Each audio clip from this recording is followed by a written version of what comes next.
G'day everybody, welcome back to Cooking with the Riz. Today I am doing a request from one of my cousins. He wants an Osso Bucco recipe. So that's my Osso Bucco there, and you're all saying, I can hear you now, man, you got a lot of meat there. Yeah, I have, because I'm going to be freezing some down for quick meals when we need it. So, but usually you'd probably only use, or it depends how many you're feeding, but you want a couple of these per person. One for a child, I guess. But I've got about 16 there, 16 pieces. Some are bigger than others, obviously. So there's the small ones. You know, there's a few small ones there. They're the bigger ones. But yeah, you can do the same thing if you want to. Now, so yeah, so there's about 16 pieces. There's about a bit over 4 kilos, I think, there. Now in here, I've done all the chopping up already. There's onion, carrot, celery, and some leek. And it's all cut up into mirepoix, because that's going to be your sauce that you put on top after, or part of your sauce. So all this just goes into the baking tray. I'll seal them off. I'll seal them off in a minute. I'll show you that, and put them in there as well. So I've got some stock that I made, a beef broth that I made, and that was in the freezer. So I've just got all that out as well. That's all homemade stock, but you can use the bought beef stock if you want. I've got some cans of diced tomatoes here. I made up a little bit of gravy to go in there as well. You don't usually put it in there, but I'm going to this time. Some tomato paste, garlic. I've got some thyme and rosemary chopped in olive oil there. I'm going to put some of that in it. And some bay leaves and salt and pepper. So always season. And season your flour before you dunk your before you flour off your Osso Bucco there. Yeah, so without further ado, I will get that going. I'll just show you. I've got a big tray here. I've got a nice deep tray. This tray, I think, goes back quite a long way. I think it's like 1960s, I think. This is, I got this from somebody, I can't remember who. But yeah, it's quite a decent depth, which is what you want. But you can do this in a couple, you know, just separate it into a couple of dishes if you haven't got a deep one like this. So what I'll do, I'm just going to put the veggies in here first. They all go in. Give that a bit of a mix up. So the carrots and that are all just sort of bite sized, you know, just little pieces like that. Yum yum. I'll throw the tomatoes in here as well.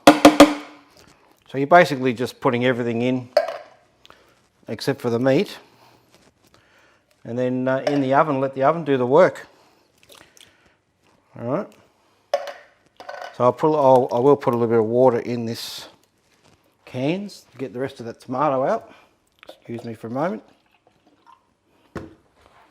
Just swish it around, because you get a bit that's left over.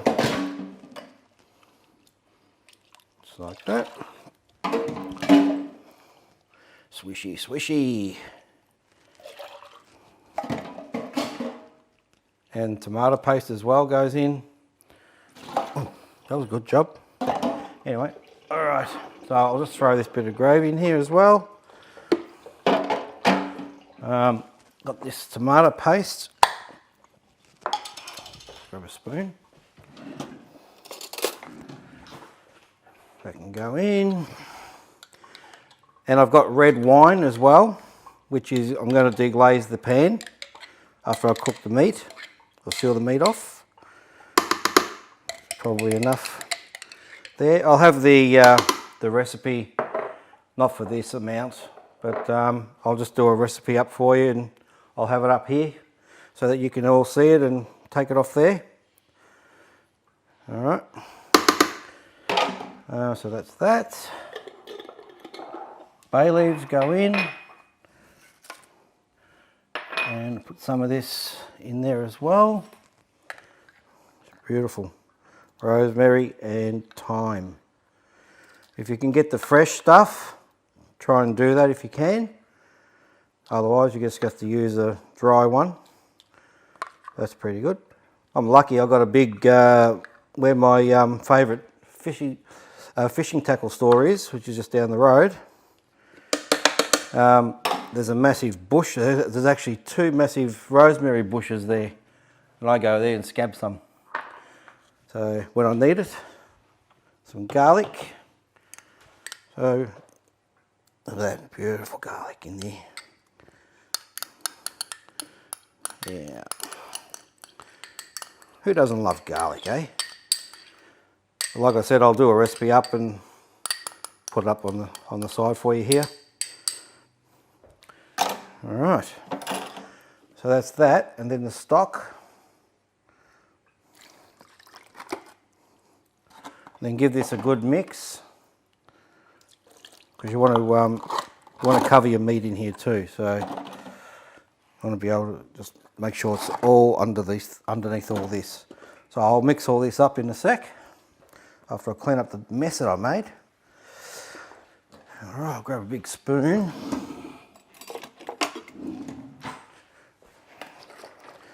So I'll just mix all this. Still a little bit frozen, but it's not much. That's all right. When you're using a metal spoon, you've got aluminium, don't scrape the pan. All right. That's why a lot of the older generation have Alzheimer's, because they used to use these. And I used to always, just use metal utensils. And you know what that does? Scrapes the aluminium, and the aluminium goes into the food that you're eating, and that's what they reckon that causes Alzheimer's. I'm no doctor, but that's what they say. A nice amount of pepper in here. You can put chilies in here too if you want chili. If you want it a bit warm. This is magnificent when it's cooked. Okay, so let's give that a good old mix. Might need some more stock in here, I think. I've got more over there. See how I go when I put the meat in. I might need a bit more stock in it. All right, so I'll leave that here for a minute. I'll take the meat over there and do that, and I'll show you in a minute when I'm done. Okay, so I'm down to my last piece here now. And my container is quite full now. So that'll go in. Now there's a bit of oil left in here, so what I'll do with that, I've got the leftover flour, so I'll just, don't tip this down the sink, guys, it's not good. I'll just tip it in there like that, let the flour soak it up, and then put that in the bin. So I'll just throw some nice red wine in here, deglaze the pan, give it a good dosing.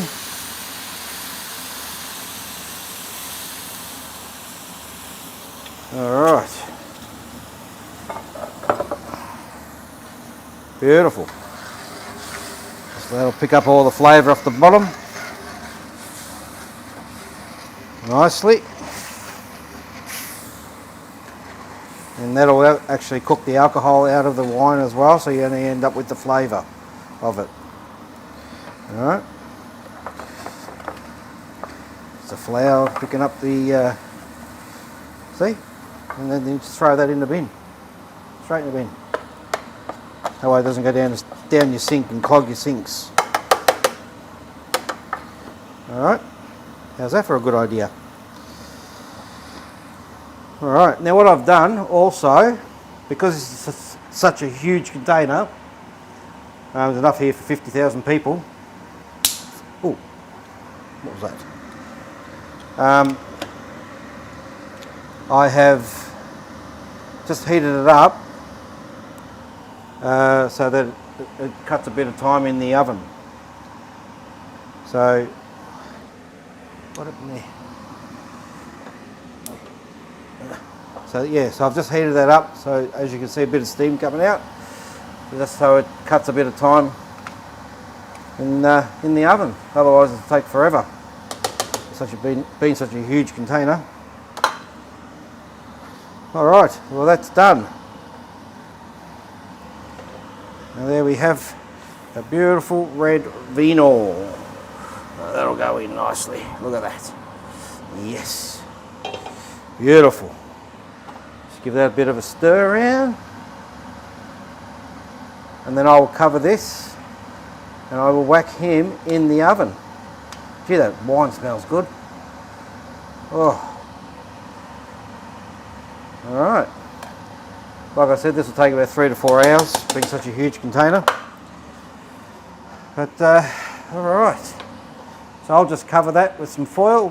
First of all, I'll put some greaseproof paper on it. Remember what I said about foil touching your food? No good. So we'll just put some greaseproof on there. I'll just fold that down a little bit. Put that on top, like so. And then I'll bring it over here so I can put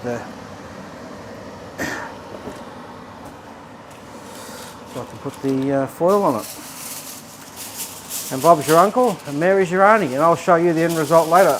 And I'm going to serve this with some mash. Sweet potato, pumpkin and carrots. So that's how we're going to serve that tonight. On top of that, or on the side of that. Alright, and I'll show you later when it's all done and dusted. Until then, go relax. Let the oven do its job.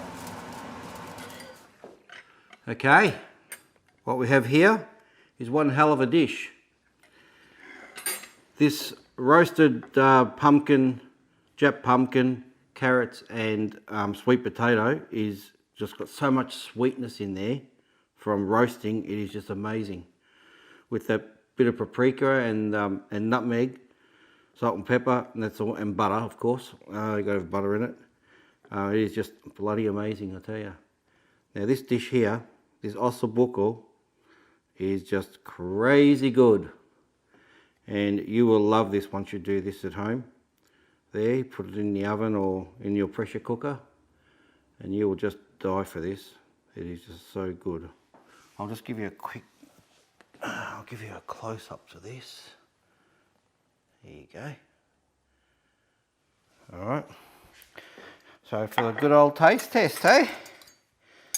All right, got the beautiful bone. So that's the marrow bone here off the Osso Bucco.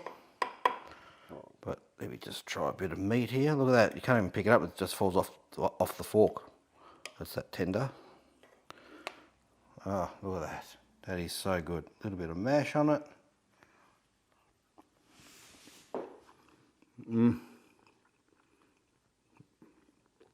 The flavours in that are just so crazy. So damn good, I tell you. So people, you really need to make this. Just follow my simple recipe and you will be all good to go. And all the family will absolutely love this. And the bones, don't give them to the dog because they can splinter. Cooked bones are no good for animals. So anyway, that's another success story there, guys. So if you want to subscribe to my channel, do so. Smash that like button. Smash that like button. And when you hit the subscribe, make sure you hit the bell as well, so you can receive my content. And I will see you all at the next one, the next recipe. Don't know what that is yet, but I'm sure I'll come up with something. Or if you want, just drop me a comment what you'd like me to cook for you, and I'll endeavour in doing that for you. All right, so you have a great day and happy cooking to everybody.